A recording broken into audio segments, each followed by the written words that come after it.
Mi nombre es Saraís de Jesús Sauceda Sánchez. Estudio la carrera de Psicología Organizacional. Estamos cursando la materia de Psicopatología 1 y me tocó hablar sobre el trastorno de esquizofrenia. A continuación en mi video les voy a platicar sobre qué es el trastorno de esquizofrenia, los tipos que sufren y algunos síntomas que presenta una persona con esquizofrenia. Espero que les guste mi video y gracias por su atención. Esquizofrenia. ¿Qué opinas? Pues están locos, ¿no? La esquizofrenia es exceso de dopamina. Son personas que pierden la realidad y se tienen que inventar una nueva realidad. Por lo regular, son personas que sufrieron bastante en su niñez. Entonces, tienen que crear una realidad alterna para no tener tanto sufrimiento. Eso es lo que pasa con los esquizofrénicos. También es heredada, como dicen, ¿no? Pero el hecho que sea heredada no quiere decir que tú vas a levantar el switch. Tiene que haber sucedido alguna situación en tu ambiente para que tú destapes eso. Y es mucha dopamina, muchísimo, pues es una droga. Se empieza a alucinar. Podríamos decir que, no sé, 2 de cada 10 personas son esquizofrénicas, ¿no?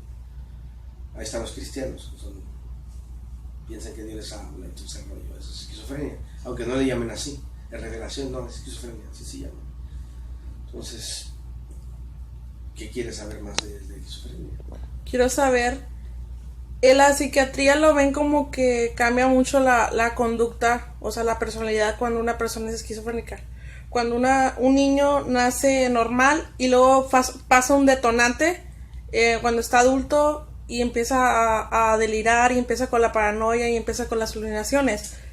Pero también hay una parte genética que piensa que la esquizofrénica es genética, o sea, que empieza con unos químicos del cerebro o algo así. O sea, ¿cuál sería la causa de una esquizofrenia? Pues pueden ser muchas causas, puede ser genética, ¿sí? Pero siempre hay un detonante, siempre debe haber un detonante. No solo la psiquiatría, sino la psicología clínica cree eso también. O sea, si no hay un detonante, la esquizofrenia no se dispara. Y es una forma de defensa, el cuerpo se defiende, el cuerpo no te quiere enfermar. Lo que está queriendo es defenderse de la situación que está viviendo. ¿Sí? Hay gente que es lastimada por sus padres o por sus hermanos y entonces se inventa un alter ego y se inventa una realidad y entonces empieza la esquizofrenia, ¿sí? Y pues la esquizofrenia trae paranoia, trae a veces narcisismo, trae muchas patologías alrededor. ¿Usted cree que el trastorno de la esquizofrenia es un trastorno pero muy peligroso? No, ningún trastorno es peligroso, ni la psicosis. Sobre todo se trata. El problema es cómo lo vemos y cómo realmente lo investigamos, ¿no? Uno de los grandes problemas que yo he visto aquí en el norte del país es que muchos de los psicólogos clínicos no saben mucho sobre medicina y es muy importante saber sobre la medicina. ¿Por qué? Porque, bueno, si te quieres dedicar a la psicología clínica tienes que saber cuáles son los bioquímicos que pueden afectar a la persona. Yo no creo que la esquizofrenia sea mala ni la psicosis. Es más, 1 de cada 10 personas son psicóticas, ¿no? Y no lo digo yo, lo dice el FBI, lo dicen especialistas. Igual la esquizofrenia, 2 de cada 10 personas son esquizofrénicos. El problema es la aceptación y cómo lo trabajas. Entonces no creo que nada sea peligroso si se trabaja. Más bien peligroso es la ignorancia, eso sí creo. Entonces nos da miedo, todavía hasta el día de hoy piensan que un esquizofrénico está poseído por el diablo, lo que decíamos al principio. Exacto. ¿No? Es una estupidez.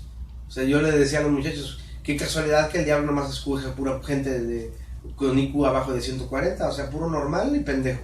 No escoge a gente con IQs arriba.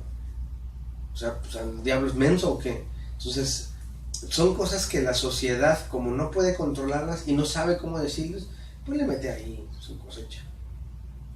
Ok, agradezco su entrevista. La esquizofrenia es una enfermedad mental grave que afecta algunas funciones cerebrales, tales como el pensamiento, la percepción, las emociones y la conducta. En un cuanto de sus síntomas se engloba dentro de los trastornos psicóticos. pacientes que pierden el contacto con la realidad. Es decir, son personas que presentan alucinaciones, escuchan voces, apariciones que alguien los persigue e incluso presentan la pérdida del sueño, es decir, no duermen. ¿Cuáles son las causas de la esquizofrenia? Como puede suceder en otras enfermedades crónicas, se piensa que existen diferentes factores que contribuyen al desarrollo de la esquizofrenia. Es decir, no tenemos la causa absoluta sobre la esquizofrenia. Puede ser la genética, puede ser la hereditaria, e incluso puede ser un detonante que haga que se desarrolle la esquizofrenia. Además del componente genético, la mayoría de los pacientes puede añadir una serie de factores externos que desencadenan la enfermedad. ¿Cuáles son los factores? Son el consumo de drogas, cambios en el patrón del sueño, acontecimientos vitales estresantes y factores sociales. El consumo de sustancias es un hecho muy habitual entre los pacientes que sufren esquizofrenia.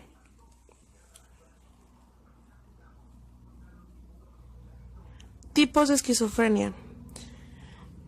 En función de los síntomas y signos que presenten un paciente y de la forma que se manifiesta la esquizofrenia, se derivan los tipos de esquizofrenia. Los tipos de esquizofrenia están definidos por los síntomas que predominan en la evaluación del paciente con esquizofrenia y es frecuente que en el cuadro incluyan síntomas característicos de un subtipo. Esquizofrenia paranoide. Su característica principal es la paranoia de esquizofrenia. Consiste en la presencia de claras ideas delirantes, alucinaciones auditivas y sin claras alteraciones a la afectividad y el lenguaje mostrado en su comportamiento. Es la esquizofrenia que presenta alucinaciones, que alguien los persigue o escuchan voces. Esquizofrenia residual. Es el tipo residual de esquizofrenia que debe utilizarse cuando se haya habido algún episodio de esquizofrenia en un cuadro clínico. No es causada la existencia de ideas delirantes, alucinaciones o comportamiento de un lenguaje desorganizado, sino son los síntomas negativos que presenta un esquizofrénico, que es el aislamiento emocional, pobreza de lenguaje y falta de interés. Esquizofrenia desorganizada. Las características principales del tipo desorganizado de la esquizofrenia son el lenguaje desorganizado y el comportamiento desorganizado de algunas alteraciones emocionales marcadas. Es decir, el esquizofrénico desorganizado presenta una dificultad para hablar. Esquizofrenia catatónica. Su característica principal del catatónico es la esquizofrenia de una marca de alteración psicomotora, que puede incluir una inmovilidad inactiva, motora excesiva, negativismo extremo, mutismo y persecuciones del movimiento voluntario. Es decir, la esquizofrenia catatónica es una esquizofrenia muy difícil. ¿Por qué? Porque el paciente pierde la conciencia, pierde su sistema nervioso, él no puede controlarse, pero en cambio está consciente de sus acciones y es muy difícil. Esquizofrenia indiferenciada. Cuando la esquizofrenia reúne todos los criterios que les acabo de mencionar, la esquizofrenia diferenciada, puede tener subtipos dentro de las diferentes tipos de esquizofrenia que existen. Es decir, puede haber un catatónico con la misma desequilibrio de psicomotor con un esquizofrénico desorganizado. Es decir, puede contribuir dos tipos de esquizofrenia. Y pues la esquizofrenia simple pues es la base de todas las esquizofrenias. Es decir, presenta síntomas positivos, que son los delirios, alucinaciones, y síntomas negativos, que son el aislamiento, que son la pérdida de lenguaje, etcétera, etcétera, etcétera. Espero que les haya gustado mi video y gracias por escucharme. Espero que hayan aprendido un poquito sobre la esquizofrenia y gracias por su atención.